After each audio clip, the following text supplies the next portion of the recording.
Hey, what's up, guys? It's Jacob Cleveland here, aka Ube Palomino, aka Pink and Purple Horse. We got another piano tutorial today, this time a student request. One of my piano students was interested in learning the song Wine, Women, and Song by Harvey Danger, so we're going to do that today. A little bit about Harvey Danger. They're a local band. They formed in Seattle here, 1992. They were formed by some journalism students. If you've ever read the publication The Stranger, I think one of them was involved in that at some point.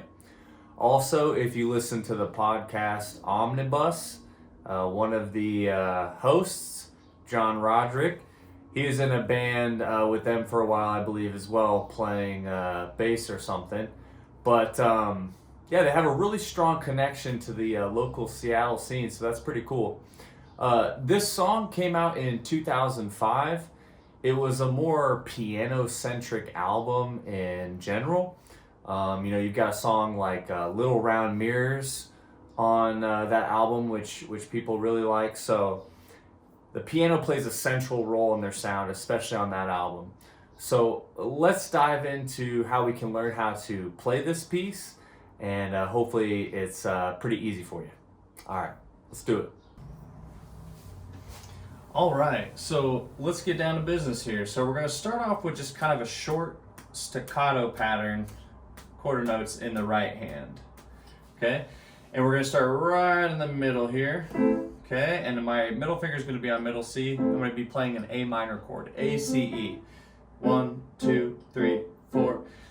Then I'm going to use my thumb, my index, and my pinky to play an E inversion, G sharp, B, and E. Just like before, then I go back to A minor again. Okay, now when the left hand comes in, that's going to actually create a different kind of chord. Okay, but for now, we're just going to keep that same exact chord in the right hand. Okay, it's the bass that's going to actually make that not sound like an A minor anymore. Okay, then we're going to go here to a C major chord, inverted, second inversion. So C/G, you'll see it as that sometimes. Okay, so G, C, E. And then we go back to E major and then back to A minor. Okay. I didn't spell out the C major chord inverted, but that's G, C, E. Okay. So we got.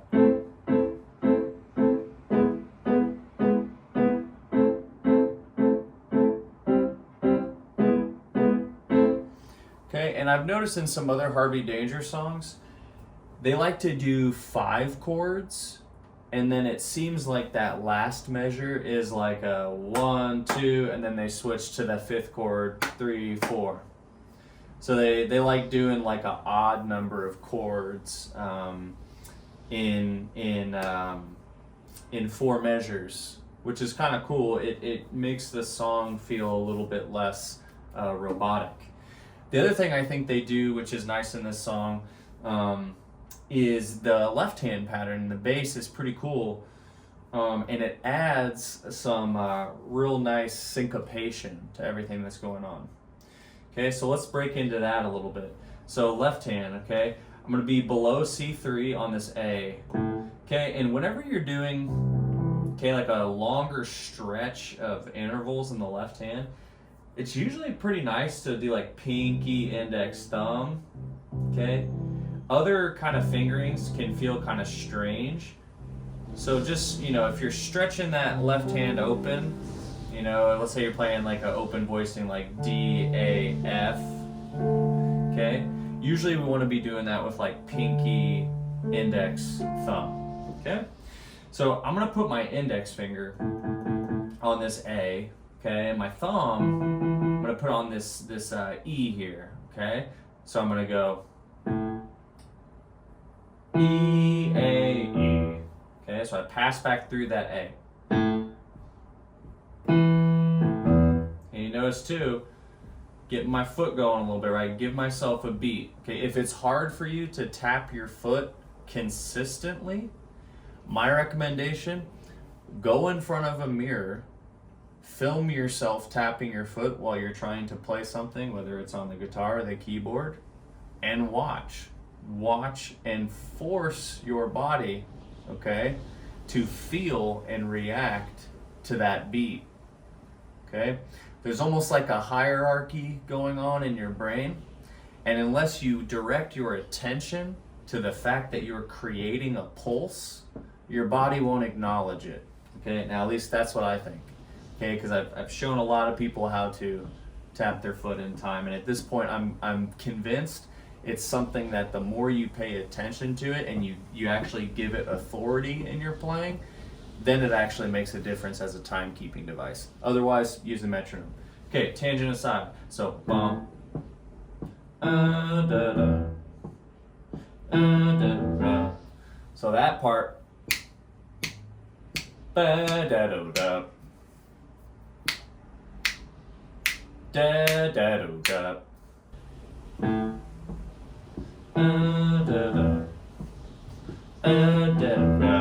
Okay, now that there, same movement. Okay, but then you're gonna grab F with the ring finger. Okay, F tends to, sorry, not F. Ring finger tends to be a little awkward for people sometimes, especially if they're starting out. So give yourself some chances to kind of like really work that.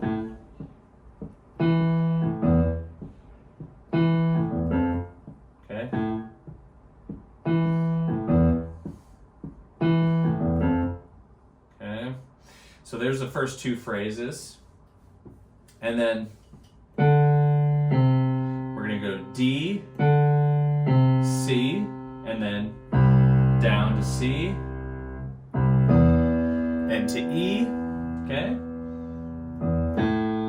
Okay, and then you can go back to A with the index finger. Now, why go back with the index finger? Well, we just talked about this, right? If you're doing these open voicings,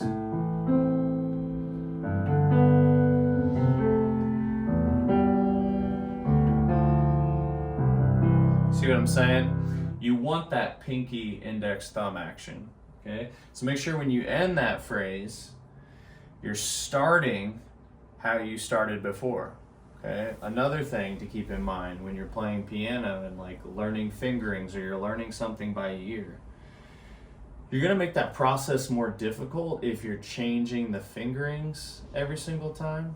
You already have to think about notes, you already have to think about rhythm, okay? You've already got to think about maybe a key change or two, or, you know, so make it easier for yourself by being consistent, okay, with the fingerings that you choose and that sort of thing, okay? Well, how can I tell if I'm being consistent? You could try filming yourself, right?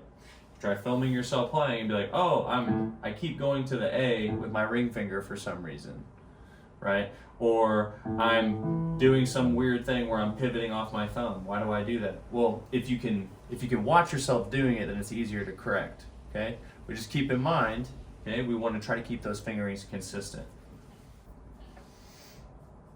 Okay, so we're going to put the hands together now, and we're going to see what it sounds like slowed down a bit. Really listen to how that left hand, where it comes down together with the right hand, or where it plays in the gaps. And then we're going to play it more like full speed, okay?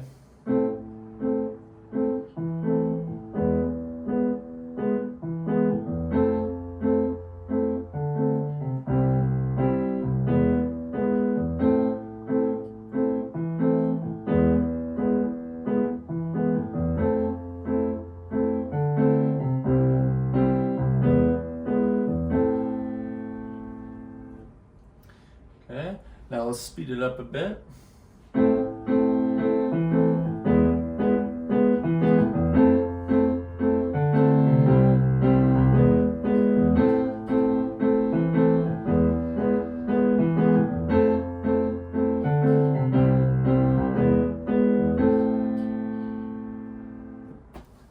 All right, so hopefully that helps you get through that intro, okay?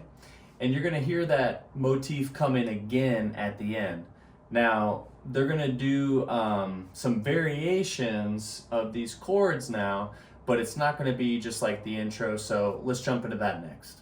We've got some arpeggios going on here. Again, this is like indie rock at its finest, so we're not gonna be doing, you know, kind of like crazy, crossing hands, arpeggios. It's just, we're trying to get a sound or a mood across, okay? So you can kind of just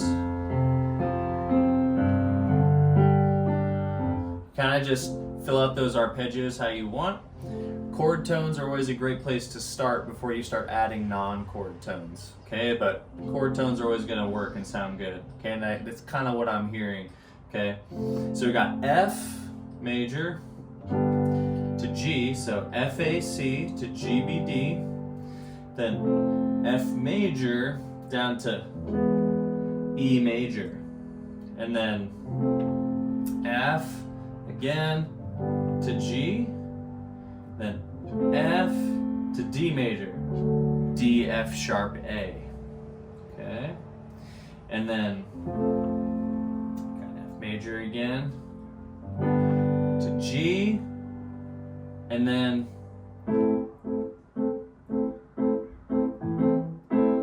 okay, and then we're in our next section, okay?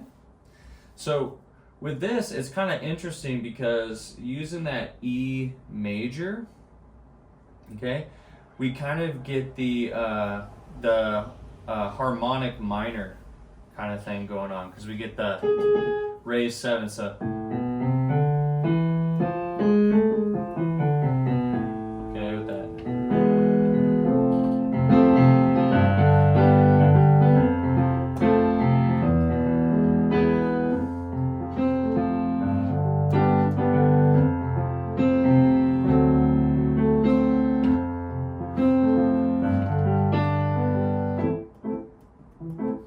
Okay, so that's our little second section there. Not too bad. Okay, kind of some open-ended, let's say, arpeggios, and just a lot of just kind of major triads. So F, G, F, E major, F, G, F, D major. Okay, now let's go to the next part. So the next section here, okay, we're gonna have like what we call an Andalusian cadence, okay? And you've probably heard this in many different kinds of progressions before. It's a really famous kind of Latin motif, but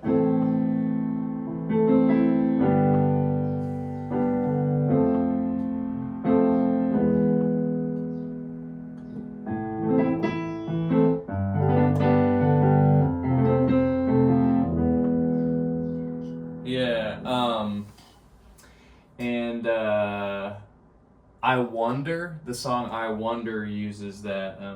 And I wonder,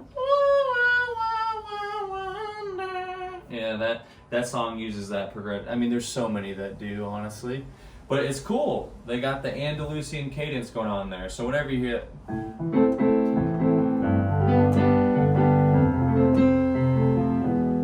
okay, that's our next section. Okay, obviously not played like that. So you got.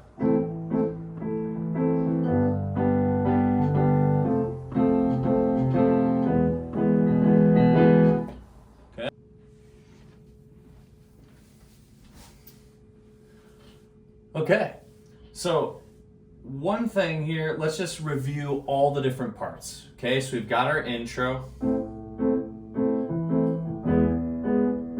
Okay, that's also our outro. Okay. After our intro then, we've got this sort of arpeggio section.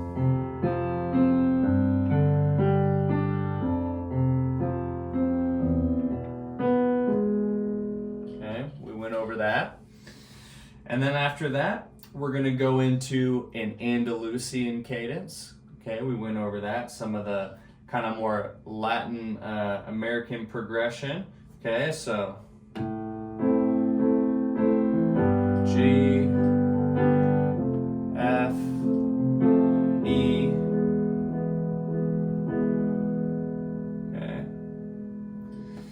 And then, okay, from there, we're going to have another arpeggio section.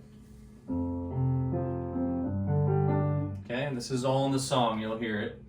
Okay, and then at the end of the song, we're gonna have that same Andalusian cadence, except it's gonna be played a little bit differently. He kind of just keeps this E on top, and you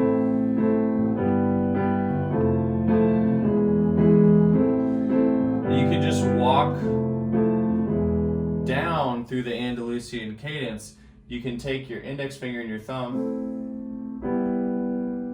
and your right hand and walk down the root and third of each of those chords while keeping E on top.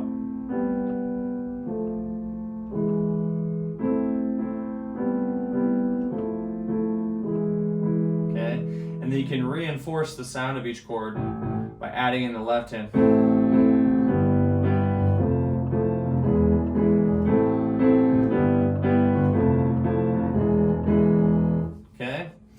And then he just adds a little sus at the end, so he's going to go back to F.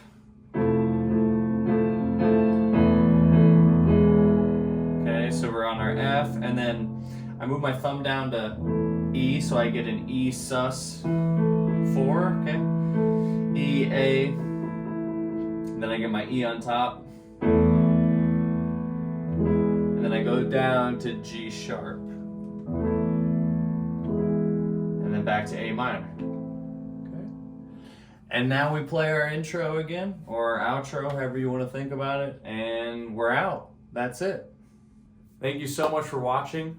Hopefully you found a breakdown of each of these sections helpful for your playing, and also hopefully you learned a little bit about how to voice different chords and some things that we can do with our left and right hand when we're playing piano.